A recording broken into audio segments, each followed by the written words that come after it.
Hello, magandang araw mga kadiskarte. Yan, panibagong project. Hindi ko na na-video yung pagkakalas ko kasi nagcha-charge pa yung cellphone ko kanina. Pero ngayon, tutuloy natin.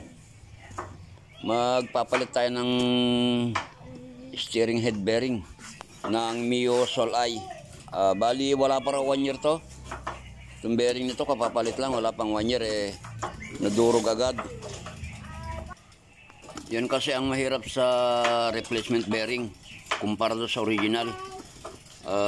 Yung replacement matuyo lang ng grasa, may posibilidad ng masira agad.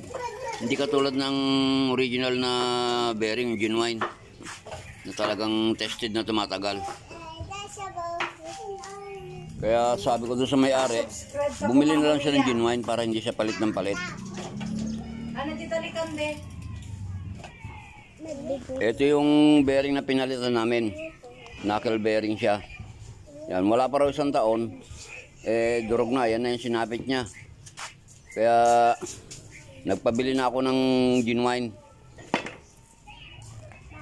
Ito yung pinabili kong bearing na genuine. Yan. Bali, ball bearing siya. Kung mapapansin nyo, hindi pareho yung size niya. Ito yung sa ibaba, mas malaki. Mas maliit yung sa taas.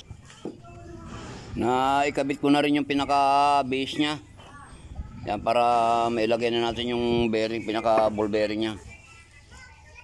Paalala lang mga kadiskarte, pag maglalagay ka na itong bearing clip na to, yan, tignan nyo maigi yung position nya, kung nakadapa ba siya o nakatihaya na ganyan, para mas perfect yung pagkakalagay. Kasi pagkabaligtad, mas madali yung pagkakasira nya.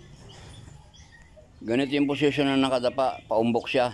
At ganito naman yung position ng nakatihaya, palubog siya. Kapag ikakabit nyo yung ibaba, kailangan nakadapa siya, hindi nakatihayang ganyan. Yan. Kailangan ganyan, nakadapa. Yung sa ibabaw naman, ganyan. Yung papasok, yun ang nasa ibabaw. Doon sa ibaba, yung papasok, yung sa ilalim. Kaya dapat lang na tignan nyo maigi yung paglalagay nyo. Yan, para mas okay. So, i-assemble na natin mga kadiskarte. Kakabit na natin itong fork nya. Naikabit ko na rin pala yung bearing cap nya. Bearing cap kasi yung tawag doon sa nakakabit sa may chassis. At bearing base naman yung nakatawag dito sa nakakabit sa may handle post. Yan, i-assemble natin para okay na, maya-maya kukunin natin ng may-ari kasi. At huwag nyo rin kakalimutang lagyan ng grasa yung bearing assembly natin. Kasi baka makalimutan lagyan ng grasa wala rin. Useless din. Imbes na taon ang bibilangin, bago masira, magiging bon na lang pag wala siyang grasa. Kaya huwag natin kakalimutan lagyan ng grasa. Yan mga kadiskarte. Ikakabit na lang natin tong pinaka-lock nut nya. Tapos i-check na natin kung may uga pa yung tinidor niya. Pag may uga pa, higpitan pa natin yung pangilalim. Pagka nakuha na natin yung tamang higpit niya, saka natin higpitan yung lock nut para hindi na siya kumilos.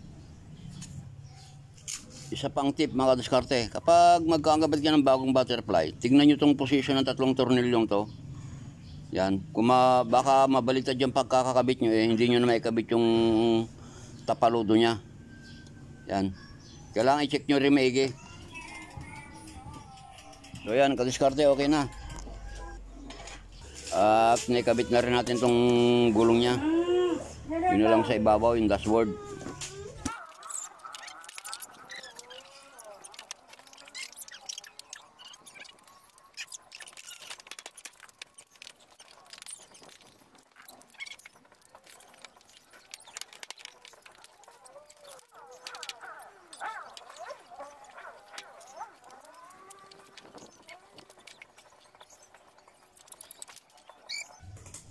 Yan, okay na mga kadiskarte. I-adjust natin yung preno.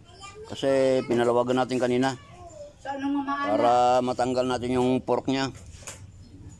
Sana kahit papaano mga kadiskarte may napulot kayong aral dito sa video natin ito ngayon. So, kung nagustuhan yung video natin ngayon, please naman, paki-subscribe naman po yung ating munting channel. At pakipindot na rin yung bell notification para ma-update kayo sa mga susunod pa natin mga videos. At huwag nyo rin kakalimutang i-like and share. Hanggang dito na lang. Maraming salamat. Bye bye, God bless.